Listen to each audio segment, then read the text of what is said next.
Why hello! So this is a redo of a video I posted about 24 hours ago, which moderately sucked because I think there was too much evidence and too little regurgitation. So I'm going to take this opportunity to throw up on you.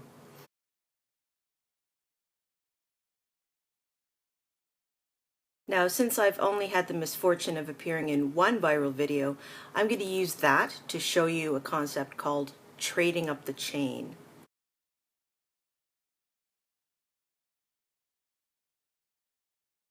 So in the last video, which I will now pretend never existed, I showed screenshot after screenshot of the Gay Women channel's Twitter feed. Some entries had been deleted, so I went back to a stash of screenshots I took in the spring. Those will all be still available on my blog, but I'm not going to actually use them in this video. Instead, I'm going to show you my skills with Microsoft Paint. So in addition to showing you how one video traded up the chain, I wanted to point out how in this case you started out with ambiguous language in the video description and ended up making people think that it was a real social experiment. So we'll start with the phrase, "We asked 15 homophobic people," which is the language the Gay Women channel used when it started to spam its video on Twitter. Also on March 15th, they got a shout out from BuzzFeed Video, and the arrows represent the Twitter spam to bloggers, journalists, other platforms. So the video gets some uptake. The Advocate says there's no indication these are actors. It's in the comedy category. New Now Next doesn't care whether or not it's fake. Thanks, guys. One Equal World calls it a parody that features an array of homophobic people. Instinct magazine says that the homophobes were self-identifying and clearly thinks the world is a better place than it is. And the Upworthy article states that the Gay Women channel found some mildly homophobic volunteers. Okay. So this is when it really started to suck for me, because out of all of these articles, George Takei reposts the Upworthy. The Upworthy! And from there, there goes my dignity.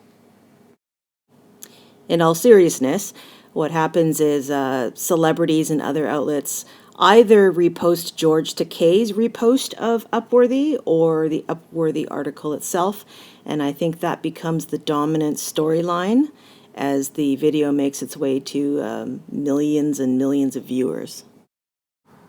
So a few days later, USA Today interviews the creators of First Gay Hug, and the article says that the video includes some actors, but it's all unscripted, which to me doesn't actually clear things up, but arguably it would look really bad at this point to tell the truth.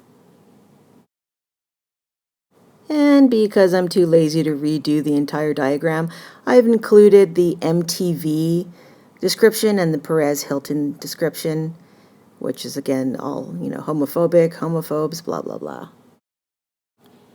So some food for thought. What if the Gay Women channel had been unambiguous about the nature of the video from the very beginning? Did it need the ambiguity for it to spread like it did?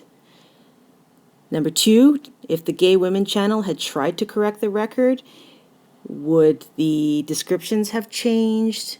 Would it have been as popular? Would it have been effective at all?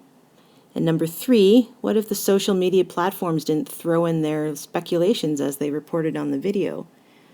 I think all things considered, everyone by the end was made to think that this was likely a real social experiment.